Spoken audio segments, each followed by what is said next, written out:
All in Florida. You're up.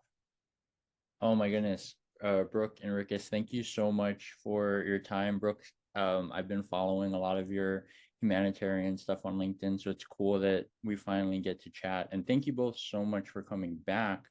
My my question is really about this idea of reverse culture shock. So I think when you were supposed to come back the first time, it was right before we went to Nicaragua in February. And I remember for me that experience was so life-changing because you got to kind of see a different perspective. And I know for all of us that went, like we had new levels of gratitude and humility. Kind of like a personal question for me. So in February of next year with a mastermind that I'm a part of, we're going on a retreat to Thailand, but my mentor is like very much, I mean, for lack of a better word, like bougie. She likes staying at all these nice places and fancy materialistic things. But for me, I'm kind of conflicted because when I look at like Thailand and the fact that it's a developing nation, to me, from like a ethical and a moral perspective, it just seems irresponsible to go to a place like that and not give back. I'm kind of wondering, like, have you guys had any experience of like going to retreats in those places, and like what are some ideas and things that you would suggest, or really just finding this harmony of, yes, like you can experience nice things in places that are kind of developing, but just not losing yourself, I guess, if that makes sense. Paul, I love your question. We talk about this Yeah, all the time, and we actually, spoke about it today in the yeah, car. we were Yeah. talking about it today in the car. Again, looking around, you're just saying, "Gosh, you know that there's these beautiful game lodges that are just a couple hours away." And I mean, truly, like some of them 6-star. And then you look around, you're like, "Where is that money going?" And oftentimes, a lot of these luxury hotel groups are not actually based in that region. That's just one of the hotels that they have. So a lot of the money ends up going offshore.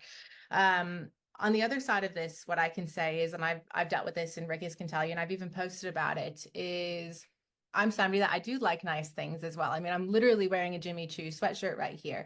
And I've often been conflicted with, gosh, I feel terrible enjoying nice things, liking nice things, enjoying a good life, and then seeing the suffering that exists around me. Number one, I will say, and I've learned this being on the ground in a full-time capacity, is we see it as suffering. A lot of people don't see it as suffering. That is their environment, that's their circumstance. They don't know anything else. So to immerse yourself in that, to understand and just relate with them is entirely sufficient. I think that it's always good to question, does this hotel have any corporate social responsibility initiatives? Do they have any social impact that they're doing? Are there any, ecotourism activities that I can partake in that I know I'm going to understand the community and get back into the community? I think that is a great way to immerse yourself without feeling bad about where you're staying, because it can be a culture shock. I think the number one most important thing is just immersing yourself and educating yourself, but it doesn't mean, Paul, that you need to go and stay in where the communities are living. I give a lot of credit to people that do that. I think it says a lot. Ricus is somebody that does that. I'll be honest with you, when I had to use a pit latrin for the first time, I truly did not eat for like a couple of days. And it sounds very petty, but it's something that culturally we're just not used to. And so I think just asking the questions, seeing what there is that you can do to get involved in different community social impact initiatives is perfectly sufficient until you're in a place that you say, hey, you know what, I'm going to actually go and immerse myself in its full capacity in that space. Yeah, totally agree. Yeah. I think your willingness, even what you're saying, says so much about you as a person. And I think your willingness to go out and just listen to and give your time to people in the community would mean the world, absolutely the world to people.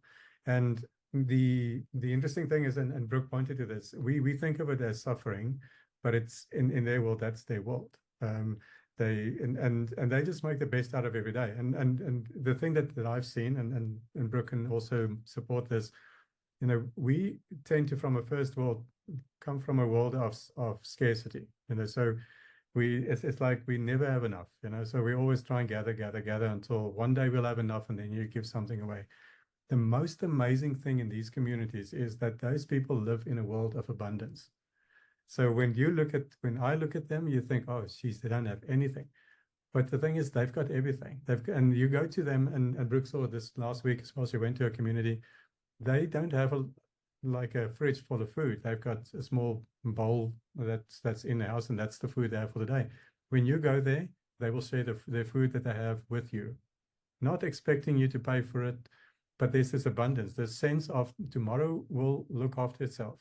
But my job is to look after you right now.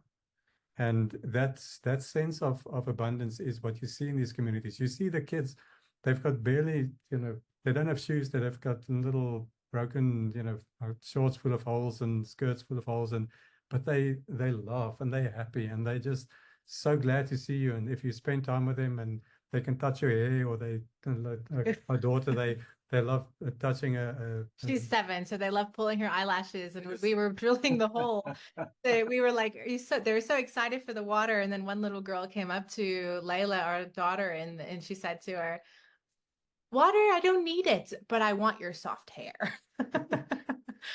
And that's their world, Yeah, so there's this sense of abundance, and I think it's something that we miss in the first world.